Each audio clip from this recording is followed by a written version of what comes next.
कश्मीर में कदम रखते ही मोदी ने लहराया तिरंगा।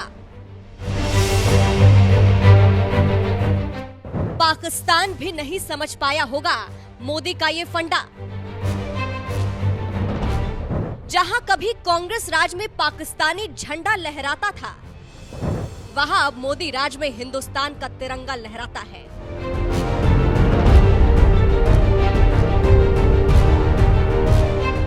जब इरादे फौलादी हो, सरकार में दम हो और प्रधानमंत्री भी दमदार हो, तो देश को कुछ ऐसी ही तस्वीरें देखने को मिलती है।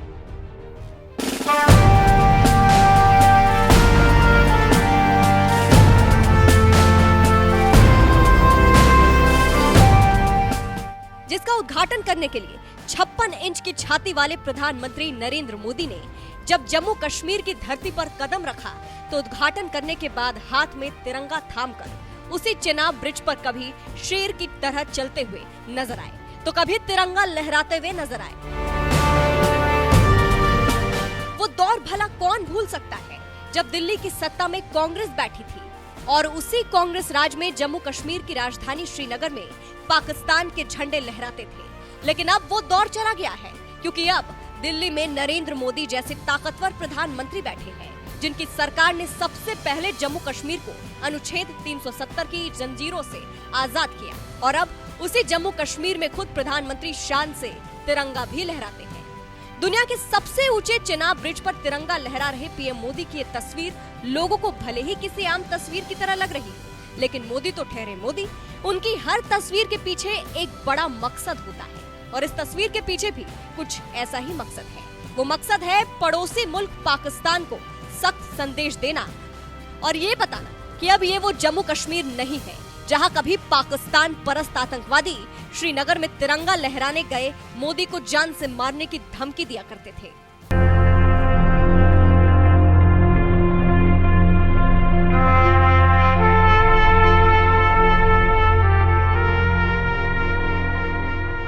जी हाँ, आपने बिल्कुल सही सुना।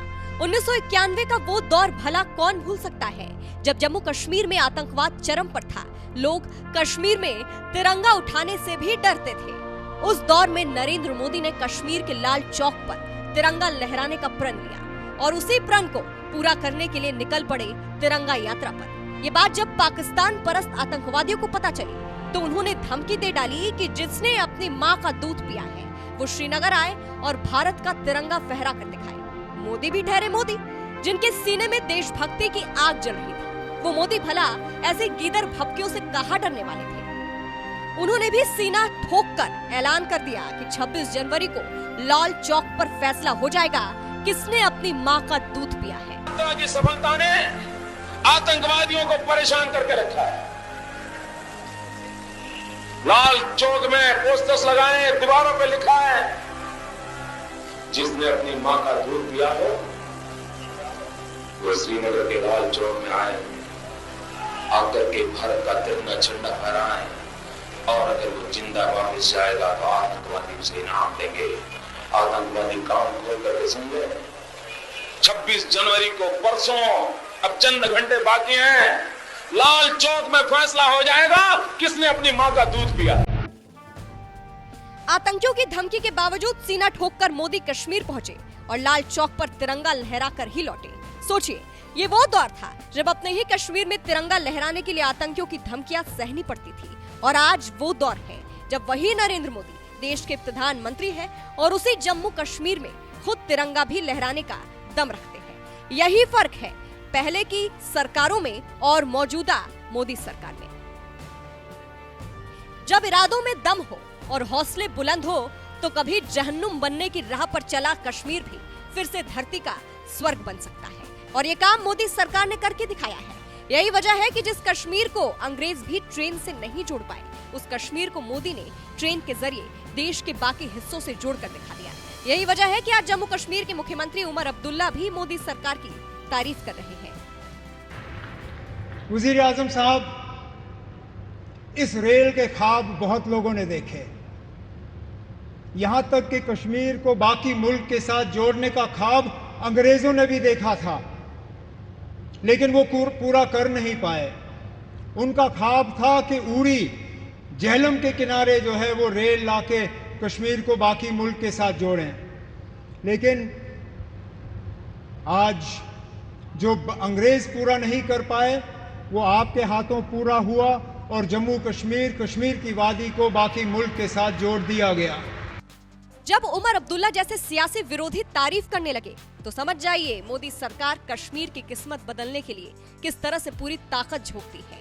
ऐसे में अब सवाल उठता है कि क्या पहले जम्मू कश्मीर से अनुच्छेद 370 को नहीं हटाया जा सकता था? क्या पहले कश्मीर को देश से जोड़ने के लिए ट्रेन नहीं चलाई जा सकती थी? ये काम पहले भी हो सकते थे, लेकिन नहीं हुए। ये काम भी लगता है मोदी सरकार के हिस्से ही आना था और मोदी सरकार ने ही इस काम को पूरा करके भी दिखाया। मोदी राज में बदलते कश्मीर पर आपका क्या कहना है? अपनी राय हमें कमेंट कर जरूर बताएं। साथ ही पीएम मोदी ने इस दौरान क्या कुछ कहा, आइए वो भी सुनाते हैं। जम्मू कश्मीर के लोग उठ खड़े हुए हैं।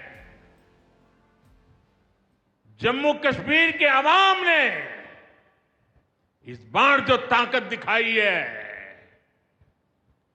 ये सिर्फ पाकिस्तान नहीं, दुनिया भर की आतंकवादी मानसिकता को जम्मू कश्मीर के लोगों ने कड़ा संदेश दिया है।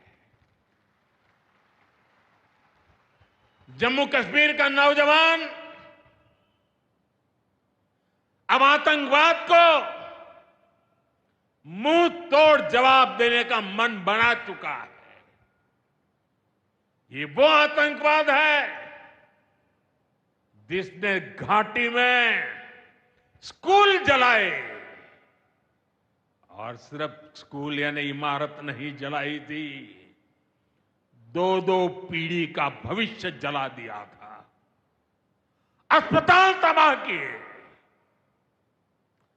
जिसने कई पीढ़ियों को बर्बाद किया। यहां जनता अपनी पसंद के नुमाइंदे चुन सके, यहां चुनाव हो सके, ये भी आतंकवाद के चलते बड़ी चुनौती बन गया था। साथियों, बरसों तक आतंक सहने के बाद जैसे जम्मू कश्मीर ने इतनी बर्बादी देखी थी कि जम्मू कश्मीर के लोगों ने सपने देखना ही छोड़ दिया था।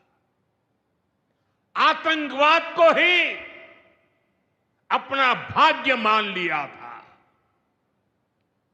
जम्मू कश्मीर को इस स्थिति से निकालना जरूरी था और हमने ये करके दिखाया है। आज जम्मू कश्मीर का नौजवान नए सपने भी देख रहा है और उन्हें पूरे भी कर रहा है। अब कश्मीर का नौजवान बाजारों को, शॉपिंग मॉल्स को, सिनेमा हॉल को गुलजार देख करके खुश है। यहां के लोग जम्मू कश्मीर को फिर से फिल्मों की शूटिंग का प्रमुख केंद्र बनते देखना चाहते हैं। इस क्षेत्र को स्पोर्ट्स का हब बनते देखना चाहते हैं। यही भाव हमने अभी माता खीर भवानी के मेले में भी देखा है। जिस तरह हजारों लोग माता के दर पर पहुंचे, वो नए जम्मू कश्मीर की तस्वीर दिखाता है। अब 3 तारीख से अमरनाथ यात्रा भी शुरू होने वाली है। ईद की उमंग भी हम चारों तरफ देख रहे हैं। विकास का जो वातावरण जम्मू कश्मीर में बना था, वो पहलगाम के हमले से डिगने वाला नहीं है। जम्मू कश्मीर के आप सभी लोगों को और आप सबसे नरेंद्र मोदी का वायदा है। मैं यहां विकास को रुकने नहीं दूंगा। यहां के नौजवानों को सपने पूरा करने से कोई भी बाधा